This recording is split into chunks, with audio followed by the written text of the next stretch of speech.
It remains for us to show that the arguments proposed above issue in no necessary conclusions. First, let us consider those taken from the agent's point of view. God need not be moved either essentially or accidentally if his effects begin to exist anew, as the first argument would have it. For the newness of an effect can indicate change on the agent's part inasmuch as it does manifest newness of action. A new action cannot possibly be in the agent unless the latter is in some way moved, at least from an action to action. But the newness of an effect produced by God does not demonstrate newness of action in him, since his action is his essence, as we have proved above. Neither, therefore, can newness of effect prove change in God the agent. Nor, if the action of the first agent is eternal, does it follow that his effect is eternal, as the second argument concludes. For we have already shown in this book that God acts voluntarily in the production of things, but not in such fashion that there be some other intermediate action of his, as in us the action of the motive power intervenes between the act of the will and the effect, as we have also previously shown. On the contrary, God's act of understanding and willing is, necessarily, his act of making. Now, an effect follows from the intellect and the will according to the determination of the intellect and the command of the will. Moreover, just as the intellect determines every other condition of the thing made, so does it prescribe the time of its making, for art determines not only that this thing is to be such and such, but that it is to be at this particular time, even as a physician determines that a dose of medicine is to be drunk at such and such a particular time, so that, if his act of will were of itself sufficient to produce the effect would follow anew from his previous decision, without any new action on his part. Nothing, therefore, prevents our saying that God's action existed from all eternity, whereas its effect was not present from eternity, but existed at that time when, from all eternity, he ordained it. From this we see also that, although God is the sufficient cause of bringing things into being, it is not necessary to hold that because he is eternal his effect is eternal, as the third argument maintained. Given a sufficient cause, its effect is given, too, but not an effect that does not belong to the cause, for this would result from the insufficiency of the cause, as if a hot thing, for example, failed to give heat. Now, the will's proper effect is the being of that which it wills, and if something else were to be than what the will determines, this would be an effect not proper to the cause but foreign to it. But, as we have said, just as the will wills this thing to be such and such, so does it will it to be at such and such a time. Hence, for the will to be a sufficient cause it is not necessary that the effect should exist when the will exists, but at that time when the will has ordained its existence. But with things that proceed from a cause acting naturally, the case is different. For, as nature is, so is its action. Hence, given the existence of the cause, the effect must necessarily follow. On the other hand, the will acts in keeping not with the manner of its being, but of its intention.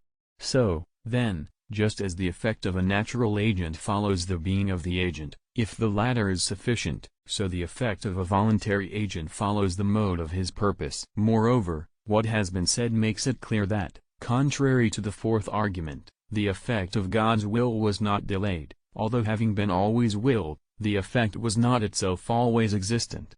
For within the scope of God's will fall not only the existence of his effect but also the time of its existence. Therefore, this thing willed, namely, that a creature should exist at a certain time, is not delayed, for the creature began to exist at that time which God appointed from all eternity. Prior to the initial existence of the totality of created being there is no diversity of parts of any duration, as was supposed in the fifth argument. For nothingness has neither measure nor duration. Now, God's duration, which is eternity, does not have parts, but is utterly simple, without before or after, since God is immovable, as we have shown in Book I of this work. Therefore, the beginning of the whole of creation is not to be thought of in comparison to any diverse parts designated in some pre-existing measure, to which parts the beginning of creatures can stand in similar or dissimilar relations, so that there would have to be a reason in the agent why he brought the creature into being in this designated part of that duration rather than at some other preceding or subsequent point. Such a reason would be required if, beside the totality of created being, there existed some duration divisible into parts, as is the case in particular agents, which produce their effects in time, but do not produce time itself. God, however, brought into being both the creature and time together. In this case, therefore, the reason why he produced them now and not before does not have to be considered, but only why he did not produce them always. A comparison with place will make this point clear. Particular bodies are brought into being not only at a definite time, but also in a definite place, and since the time and the place in which they are involved are extrinsic to them, there must be a reason why they are produced in this place and time rather than in another. On the other hand, outside the entire heaven there is no place, the universal place of all things being produced together with it, so that there is no reason for considering why the heaven was established in being here and not there. And because they thought that such a reason ought to be sought for, some have fallen into the error of attributing infinity to bodily things.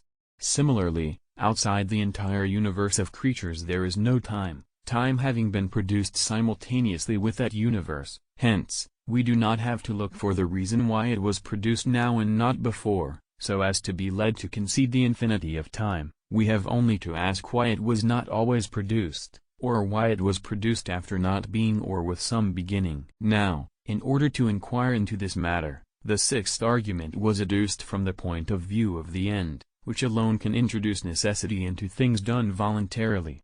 But the only possible end of God's will is his own goodness, and he does not act for the sake of bringing this end into being, as the craftsman acts in order to produce his handiwork. For God's goodness is eternal and immutable, so that nothing can accrue to him. Nor can it be said that God acts for his own betterment. Nor does he act in order to obtain this end for himself, as a king fights in order to gain possession of a city, for God is his own goodness. We therefore conclude that God acts for an end inasmuch as he produces an effect so that it may participate in his end.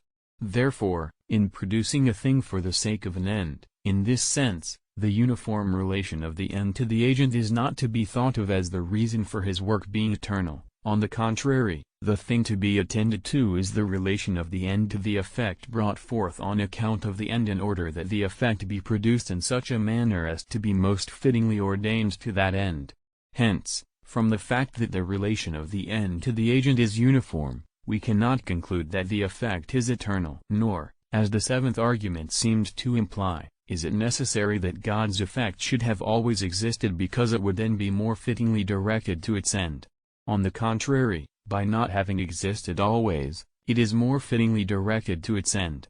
For every agent that produces an effect in participation of its own form intends to produce its own likeness in that effect. Thus, to produce the creature in participation of his own goodness was becoming to God's will, for by its likeness to him the creature might show forth his goodness. But this representation cannot be in terms of equality, in the manner in which a univocal effect represents its cause, so that eternal effects would have to be produced by the divine goodness. Rather, this representation is in keeping with the way in which the transcendent is manifested by that which is transcended. Now, the transcendence of God's goodness over the creature is shown most of all by the fact that creatures have not always existed. For this makes it perfectly clear that all things other than God have him as the author of their being, and that his power is not fettered to the production of those effects, as nature is to natural effects, and, consequently, that he is a voluntary and intelligent agent. There is, then, nothing from the agent's side of the question that compels us to maintain the eternity of creatures.